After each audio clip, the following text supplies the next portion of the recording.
PrimeTime local news, serving the Lakeland and Midwest regions. Good evening and thank you for joining us. Libraries in Saskatchewan are able to reopen under Phase 4.2 of the Reopen Saskatchewan plan. Chase Mackey spoke with Michelle Dudchek from the Lloydminster Public Library to learn more. So we talked a few weeks ago about how things were going at the library, and obviously things have changed a bit. Back when we talked before, Alberta allowed libraries to open, but the Lloydminster Public Library was not given the green yet as we were following the Saskatchewan plan. But what can you tell us now about what's going on with Lloydminster Public Library? Well, when we talked the last time, we were planning to start no contact pickup on July 6th, and we are going to. So Monday, people will be able to come by appointment and pick up items that they've placed on hold. So, and it's fairly simple. You place a hold, either you do that online, you can give us a call, we can place holds for you. We can even help you find stuff to place on hold. And when we call you back when the holds are ready, we set up a time for you to pick the stuff up. You come during your time, you pick it up. We have no contact with you whatsoever, except maybe we wave to you through our doors. And so obviously this is something that isn't typical for you guys. This is a new way of doing library services. How hard was it, or how easy was it to put in place this new system? Well, part of the things is that you need supplies. A, we needed bags. B, we have to think anything we use at the end of the day, we have to make sure we sanitized it. We also had to work on signage. So where you stand, if you're coming and there's someone else is already getting their hold, there's where do you stand? So we've put up signs so you can stand in 3 zones to stand. And we've worked on processes. We've talked it over with the staff. And they say, well, this is, what about this? We've tried to cover every eventuality, but who knows? And so this is just sort of phase 1 of our reopening plan. So we will have other phases as they come, but we're going to get this one done. We are starting with anything that was sort of on hold prior to our closing, but you can continue to place holds and we'll start adding them to the queue. And I know that there was people who had they got extensions for returning the books during this, when things kind of started up. Is that going to be ending now? Right now, anything that was on loan prior to lockdown, which was March 16th, the loans are all coming due on the beginning of August. And people can return things to our book drop upstairs if they'd like. Anything that we are actually loaning out right now, my understanding is that it will be the regular loan period. So if you've asked for some books and you pick up the books, you'll have 3 weeks from that day. If you pick up movies or magazines, you'll have a week, regular loan periods. And again, we ask that if you're going to return stuff, return them to our book drop upstairs so that we can clear the book drop on a daily basis, do the quarantine of the items, and then put them back into circulation. And have you been hearing from people once you guys announced that you would be doing the contactless pickup? Have people been excited about that? Oh yeah, I've had people message us on Facebook, people email us, people call us. I've put stuff on hold for people. One of the things they keep saying, you're opening, and I go, not exactly. So this is like sort of step 1. We are baby steps. We're going to do this for a little while, and then we'll look at allowing people actually into the library. We still probably will be retrieving stuff rather than letting them wander the library. So we're working on processes. We're looking at what other libraries are doing in terms of how they reopen and to see what happens. We want to make sure that we are safe and that the public is safe and that we're not going to end up causing a second surge. Yeah. And I know you mentioned it at the beginning of us talking today of how the process will work, but can you just go over it one more time for people? Once the contactless pickup will work, how will people be able to take out books? Well, you can place stuff on hold using our online catalog, or you can give us a call and we'll help you pick out books and place them on hold for you. When the holds are ready, we will be contacting you and setting up a time for you to come pick up your things. Our time periods during the week will be Monday to Friday. The appointments will start at 11 and appointments will be scheduled throughout the day until 4:30. And then you come in your time, you pick up, you come, you flash your card at us. We put stuff out on a table for you. We shut our door. You pick them up. You go home and you read. Perfect. That sounds pretty simple, and I'm looking forward to that. And thanks again for always taking some time to talk with me, Michelle. It's always great to hear what's happening at the library. Well, thanks for having me again, Jason. You take care of yourself. Thank you. Furniture set and design supplied by Furniture Gallery and Furniture House, downtown Lloydminster. Welcome back. After over 100 days, Lloyd Lanes is now open to the public. Jasmine King has more on what guests can expect when they go back to the bowling alley. I'm joined here with Jody McDonald, and she is the co-owner of Lloyd Lanes. Now, yesterday, Lloyd Lanes reopened for the public, and for those who want to head down to do some bowling, what are some changes they can expect? Some of the changes that they will notice is that we have half capacity. So every other lane we're using. When you come in with a group, you will always have your own ball returns to yourselves. I'll kind of show you guys how that's going to look. So yeah, like if you're in with your group, you're going to have, say, lane 12, and there'll be an empty lane here, and then another group could be on lane 10, but you'll always have your own ball return right there.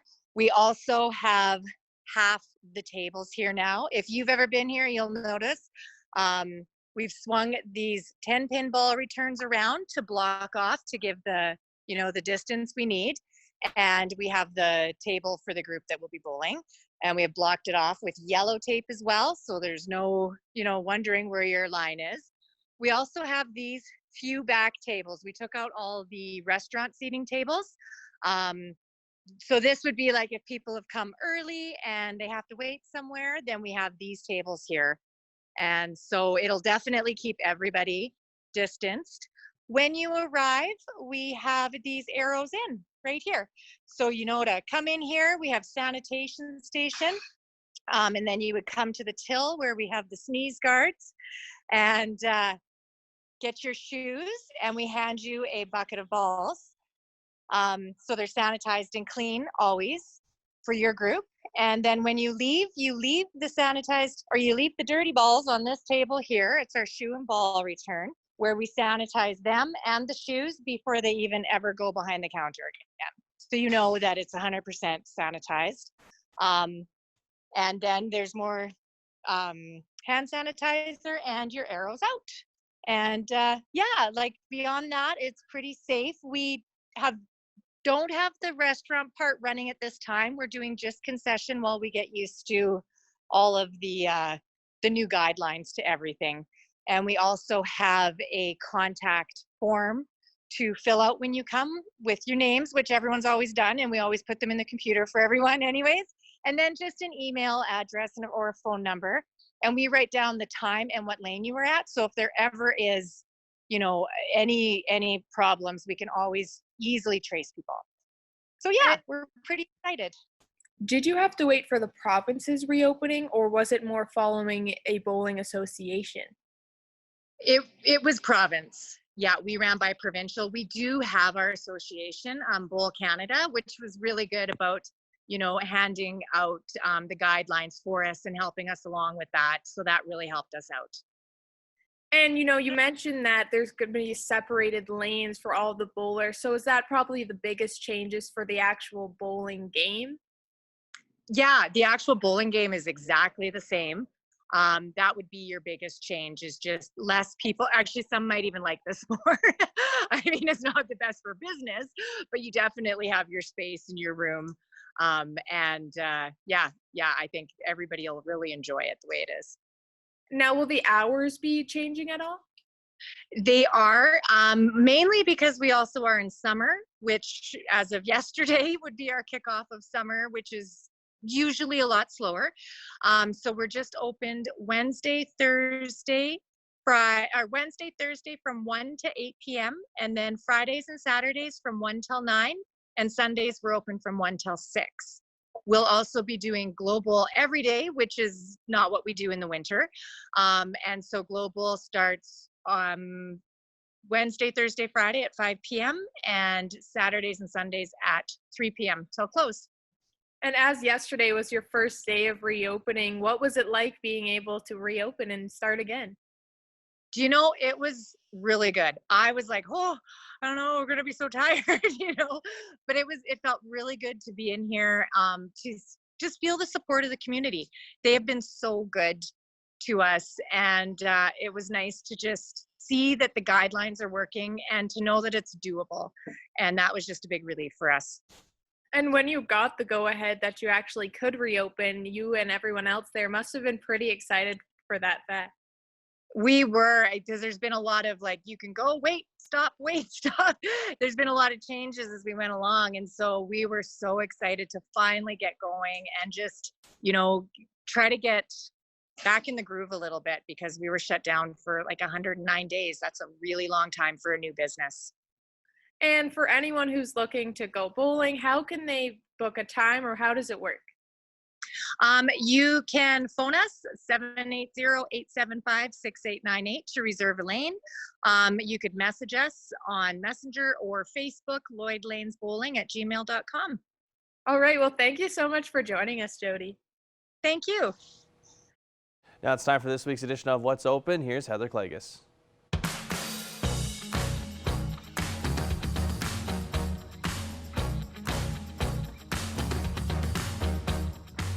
Summer has officially arrived, and the spray park here in Lloydminster at Bud Miller Park has officially reopened. So you can bring the kids out to play. Just keep in mind the different guidelines that they have. Make sure that you're washing your hands. Make sure that you're maintaining that physical distance. And also, if you're not feeling well, make sure you stay home. They do have guidelines posted at the spray park here at Bud Miller Park. Gearing up for Monday, the Lloydminster Public Library will begin phase 1 of their phased reopening plan. And that means on Monday, they're starting their no contact pickup. You do need to request that material in advance so that they can schedule a pickup for you. You can do that through their website, lloydminster.info, or give them a call at 780-875-0850 so you can request that next great read or find that next mystery to solve.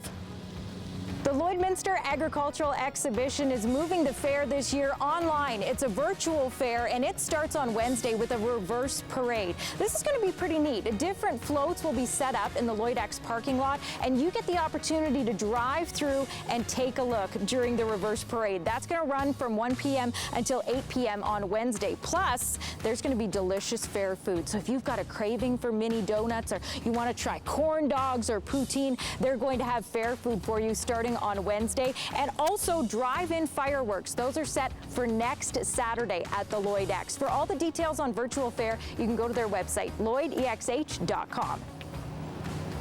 And if you're looking to check out a piece of history and really a great journey through history of this area, the Climb Through Time Museum in Paradise Valley has announced they will be reopening this summer with limited hours. So you can visit them Friday, Saturday, Sunday from noon until 5 p.m. If you'd like to make an appointment to see the museum another time, just give them a call. All the details are on their Facebook page.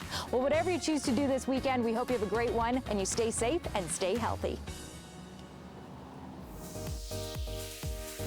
What's Open is brought to you by Northern Factory Workwear, Circle Drive East, Saskatoon, Highway 17 South, Lloydminster.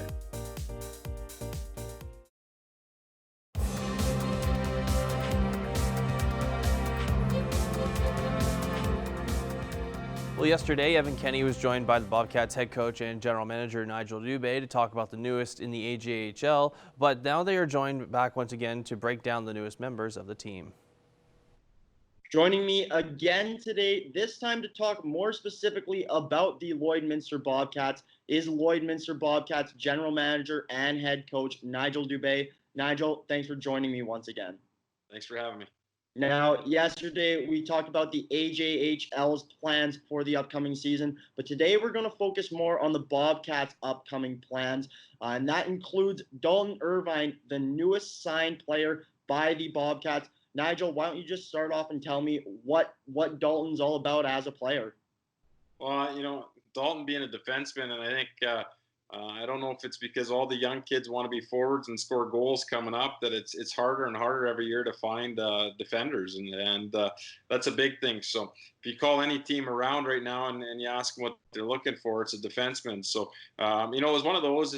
We spent a lot of time watching videos, different leagues, everything we could in the recruiting side of it, talking to some younger guys, and And one of the players that really popped out to me was Dalton Irvine, and he's got 2 years of junior under him, playing in the KIJHL out in BC, and he's a player that brings offense to our back end. And it's no secret, we've talked a lot about how much offense we're looking to add and how we need to add that. But he was a player that's, he's from our way, and so just down the road too as well, and really a local.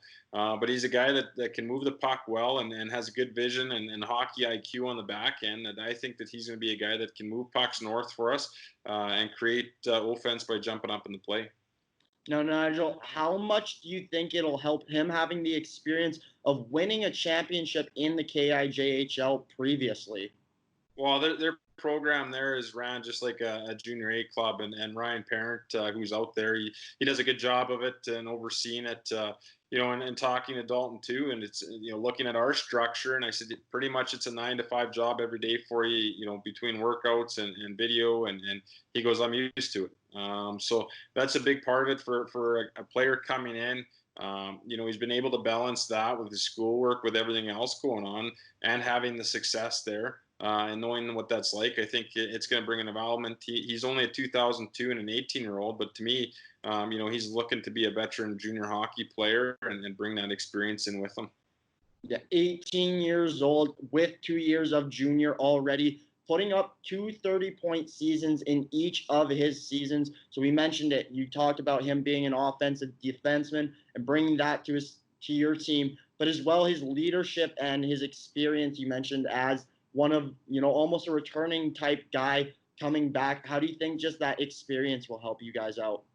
Well, it's going to be huge. And you look at it from a year ago for us right now is we didn't have any D-man coming back, and we weren't sure on our goaltending. And we're looking at it now as a veteran third-year goaltender with an excellent guy coming in for first year.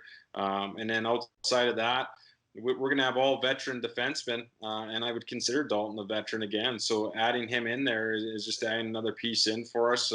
We'll be able to tailor some young guys underneath those guys, but our core is going to be experience, and we were looking for that, and Dalton provides that with, he's played a lot of hockey in the last 2 years, more than an 18U or a 16U team would. So those are big things, because he knows what that's like through the winter when you're playing game on game on game at night after night.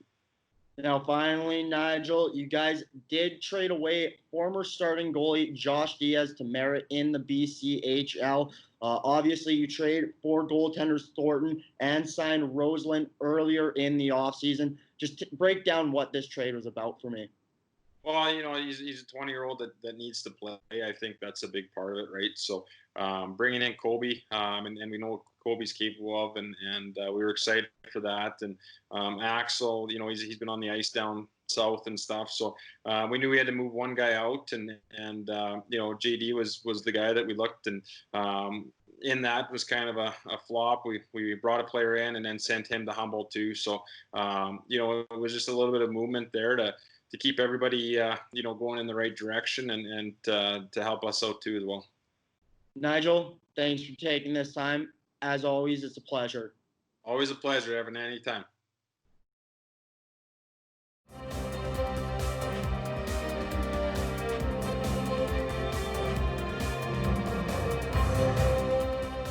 Well, joining me once again for another weekly entertainment panel is Abby St. John. Now, Abby, of course, Wednesday was Canada Day. Now, I thought we'd talk about some Canadian actors in film. We don't kind of think too much about that when we watch movies, but it's just some notable names that we all are grown up familiar with, which is Ryan Reynolds, Ryan Gosling, Jim Carrey, Seth Rogen. And I guess just take us through some of those actors that, made a big impact in movies that we may not know of. Yeah, I was, when I was looking through it and seeing which actors are Canadian, it really did surprise me, because a lot of the bigger names that I didn't know were Canadian are. So Donald Sutherland, he's Canadian. He's from St. John, New Brunswick, which is really interesting. I didn't know he was Canadian. And then those that you mentioned, Ryan Reynolds, he's a huge name in Hollywood. Ryan Gosling, which is also another big name, and of course Jim Carrey, who's a legend. And then you have the actresses who also did shock me. Sandra Oh, who is absolutely fabulous in everything that she does, winning a Golden Globe for Best Actress for Killing Eve. Neve, which has been a hit drama series for a few years now. Neve Campbell, who played in the Scream franchise, I've always been a big fan of hers. Pamela Anderson also is one that surprised me from Baywatch. I did not know she was Canadian either. And then Kim Cattrall from Sex and the City. And then Rachel McAdams is also Canadian, which makes The Notebook kind of even more Canadian because it stars both her and Ryan Gosling in it. So that's kind of cool as well, 2 Canadian stars in that movie. And you mentioned Canadian stars in kind of in the same movie. You know, one movie that sticks out to me is Juno, which is the movie about a pregnant teen played by Ellen Page, who is from the East Coast there, and Michael Cera, who is also from Toronto, and of course directed by Jason Reitman, who directed Ghostbusters Afterlife. We'll get to that in a little bit because it has a special Canadian connection to that as well. It really is cool to see these Canadian directors really step up as well. James Cameron as well, he's also Canadian as well, which, you know, movies like Avatar and Titanic make it, you know, they've had such a big impact in pop culture. So it Canada definitely plays their part in the movie industry for sure. Yes, for sure. And then another legendary actor who unfortunately passed away in the 90s, John Candy, who is phenomenal actor. Uncle Buck is hilarious. Home Alone, of course. So you have these legendary Hollywood actors who are from Canada. It's really awesome to see that representation across in the United States, having those Canadians represent us. It's quite awesome seeing their work. Now let's talk about locations, because there's lots of movies, you know, we may think are filmed in the States, but they're actually filmed in Canada. You know, some of them come to mind. You know, Suicide Squad was filmed in downtown Toronto. Brokeback Mountain, I didn't know this, was actually shot in Alberta as well. And I mentioned Ghostbusters Afterlife is filmed in the southern parts of Alberta. There's lots of cool movies, Abby, that are filmed in parts of Canada we just don't really know about. Yes, exactly. And going off of Ghostbusters Afterlife, Finn Wolfhard, who plays in Afterlife, is from Vancouver. So it's also another little added Canadian-esque to the film as well. A lot of other movies, Good Will Hunting, it's set in Boston, but yet it was also filmed in Canada, which is kind of interesting. American Psycho was also filmed in Toronto. You have movies like The Revenant, which won Leonardo DiCaprio his first Oscar as Best Actor. And then Hairspray, a phenomenal musical, was also filmed in Canada. So you have all these great films that are technically set in the United States, but they use Canada as their filming ground, which I think is awesome because we have so many beautiful spots in Canada for filming. A lot of things are filmed in BC because you have the beautiful mountains and you have just the beautiful scenery there for the perfect shots. So when Twilight filmed in BC, it was beautifully shot, and there was just so many different mountain scenes, which shows what Canada has to offer as well. And absolutely, because, you know, Riverdale, you know, they've had a lot of scenes with the woods in there. And also what was kind of cool I found was that Mean Girls was actually filmed in some parts in Ontario for some of those, like the decathlon scenes, as well as some other classrooms, which is always fun. And I guess just lastly, Abby, you know, Canada's becoming a big hotspot for production companies. And you still see that possibly being the same way down the road here once kind of COVID kind of passes by here? Yes, I think so. I think once when production and the film industry and Hollywood kind of gets back up and running again, I don't think it's going to deter people and for production companies to film in Canada because they've used it for so many years, and you know it just comes out with beautifully shot scenes and beautiful scenery, and it just really shows the connection between the United States and Canada within Hollywood and the film industry. Because, you know, like I said with Good Will Hunting, it's set in Boston, but it's filmed in Toronto. So it's kind of interesting how filmmakers and producers and directors are able to manipulate a scene to make it look like it's somewhere else. But I think Canada is a great place for the film industry, and I think it will continue to grow once we're kind of past the whole quarantine thing as well. Absolutely. Well, Abby, I really appreciate your time as always, chatting movies, chatting all things entertainment. So thanks again. Thanks, Connor.